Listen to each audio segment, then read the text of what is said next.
aconteceu a questão nos Estados Unidos, né? Ah, agora, interessante que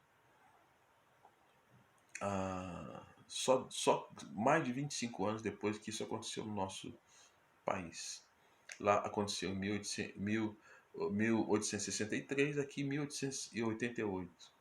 25 anos aí que aconteceu depois, por pressão internacional, não porque havia uma consciência do sofrimento causado, tirar o povo lá da África, trazê-los para cá, né? É fato isso.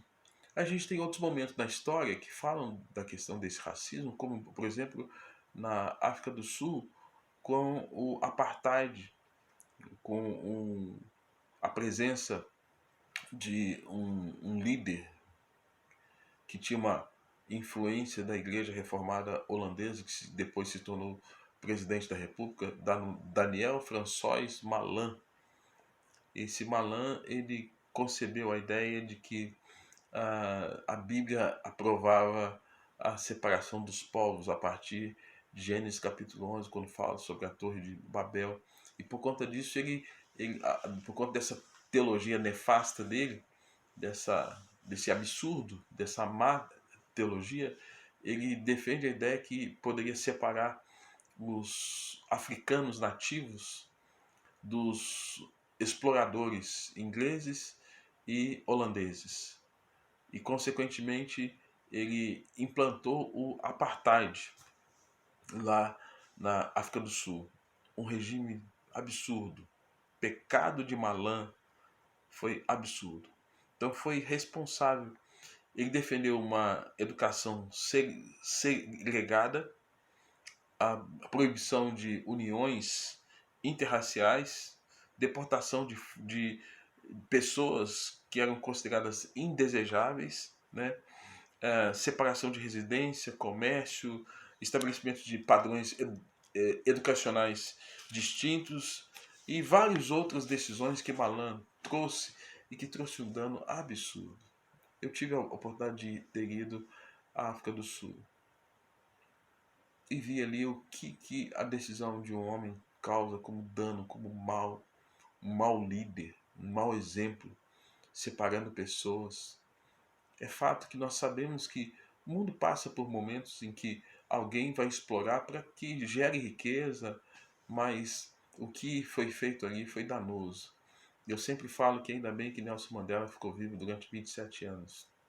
E a presença de Nelson Mandela fez com que a África do Sul não fosse banhada muito mais de sangue por conta do que aconteceu. Negros e brancos em conflito, muitos negros morreram, os holandeses imputando a língua afrikaners, trazendo morte, trazendo violência, segregação, algo danoso ali, aquele povo, bem como a presença dos ingleses também, né? O Brasil de hoje, já estamos indo para o fim, a população brasileira é formada, como eu disse, 54% da população é negra. Acesso à educação de jovens entre 15 a 24 anos, segundo o IBGE, é de 31,1% dos estudantes brancos, enquanto 12,8% são negros e 13,4% são pardos. A taxa de desemprego entre brancos 10,2%, enquanto isso as taxas entre negros é de 16%. De pardos, 14,5%, que ficavam acima da média de 12%. E 75% das vítimas de assassinato em 2017, aí de 3 anos atrás, eram de negros, né? Jovens que puderam ter acesso a curso superior na faixa entre 18 e 24 anos. Em 2016, 33,5% eram brancos, 16,8% eram negros. Em 2017, 32% eram brancos, 16,7% eram negros. Em 2018, 36,1% eram brancos, em 2018, 18,3% eram negros, né? E qual a visão que nós precisamos ter sobre o aspecto psicológico causado pelo racismo? O que o racismo causa? é uma produção social, né, ideológica e não biológica que atinge a sociedade brasileira como um todo. Isso significa dizer que é um efeito intersubjetivo que cria barreiras contra o desenvolvimento pleno de pessoas e grupos, da mesma forma que justifica ações violentas, esquivando seus agressores do entendimento sobre a responsabilidade da sua ação. Tá? Isso é racismo. Tá? Que traz o quê? Desestruturação egóica, quase que não saiu, né? Trouxe baixa autoestima, trouxe a ausência de contato do negro com a sua própria história de vida, com a sua ancestralidade, depressão. Já naquele tempo os negros sofriam de banzo, né? A doença de banzo, tristeza, melancolia, né? Gera um racismo reverso, de tanto apanhar o negro passou a odiar, muitos negros não deram conta disso, né? Agressividade, vários danos sociais, emocionais, psíquicos por conta do racismo. Autoestima baixa. Muitos negros, às vezes, eles são subservientes porque têm autoestima baixa, porque foi imputado sobre eles que eles são menos capazes, são menos inteligentes, são mais feios e tantas inverdades que foram construídas e que consequentemente fez com que esse negro ficasse com essa imagem tão negativa de si mesmo, né? Então são ideias negativas, imagens negativas sobre si mesmo. Isso foi muito ruim, né? E sobretudo porque havia uma relação lá atrás baseada no medo. Antes o medo era do, do senhor, do colonizador, do capitão do mato. Hoje é o medo da polícia, né? E é o que tem acontecido nos Estados Unidos. Eles estão com medo da polícia, porque a polícia só mata negro, maltrata negro. No Brasil também não tem sido diferente. A maior incidência das pessoas que são abordadas são negras, né? E não importa o que elas sejam, se tem um negro exposto, a tendência é ir abordar o negro, algo assim, né? Geralmente o racismo empurrou a autoestima do negro para baixo. O que nós temos que pensar? Eu já estou indo para o fim. Gálatas capítulo de número 3, 28 e 29, Paulo fala assim: porque todos sois filhos de Deus pela fé em Cristo Jesus, porque todos quantos fostes batizados em Cristo, já vos revestiste de Cristo. Nisso não há judeu nem grego, não há servo nem livre, não há macho nem fêmea, porque todos vós sois um em Cristo. E se sois de Cristo, então sois descendência de Abraão e herdeiros conforme a promessa. Então a gente pode aprender, do ponto de vista bíblico, teológico, para a gente fazer essa conclusão, para não ficar muito no negativo, né, mas é importante a gente fazer análise histórica, e lamento que muitas pessoas negam esses relatos e jogam a sujeira para debaixo do tapete, e até as instituições, muitas delas não tocam no assunto, não tocam no assunto, né? É triste isso, mas é bom a gente pensar positivamente o que a Bíblia fala sobre o assunto. Primeiro, a Bíblia nos apresenta que a conversão nos faz convergir para a pessoa de Cristo, baseado nesse texto aqui. Todos sois filhos. Evidentemente, Paulo está falando para uma igreja da Galácia. Aí eu estou me dirigindo inicialmente ao fato de que filho tem que passar pela conversão, né? Passar pelo novo nascimento. Então, num contexto eclesiástico, né, de uma comunidade cristã, tem que ter essa percepção.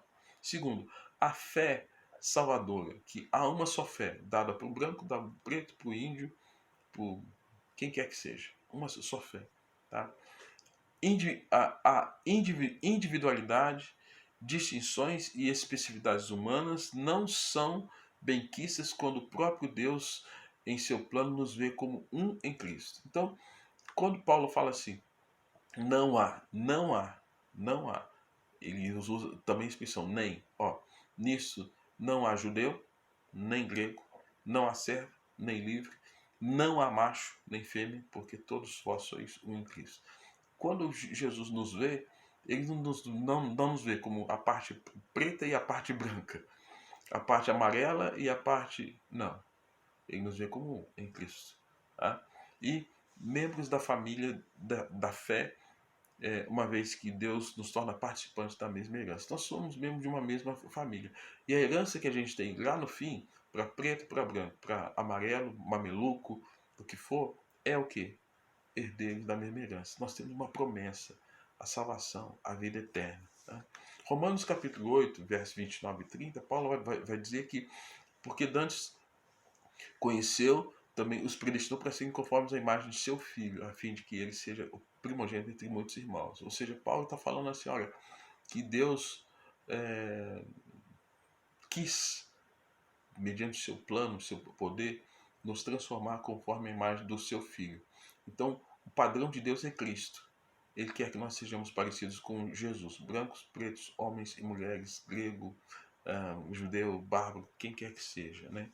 A Bíblia fala de escravidão.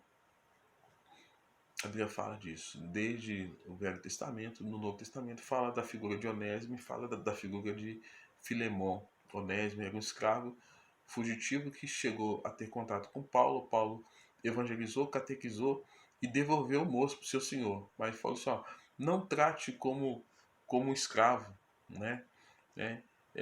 Porque nisso Onésimo deixa de ser escravo, agora é visto como irmão. Como eu disse, o pecado trouxe muitos danos. E danos da percepção de quem é Deus, da criação, de si mesmo e do outro. E o pecado trouxe essa distorção de que seria comum alguém dominar o outro.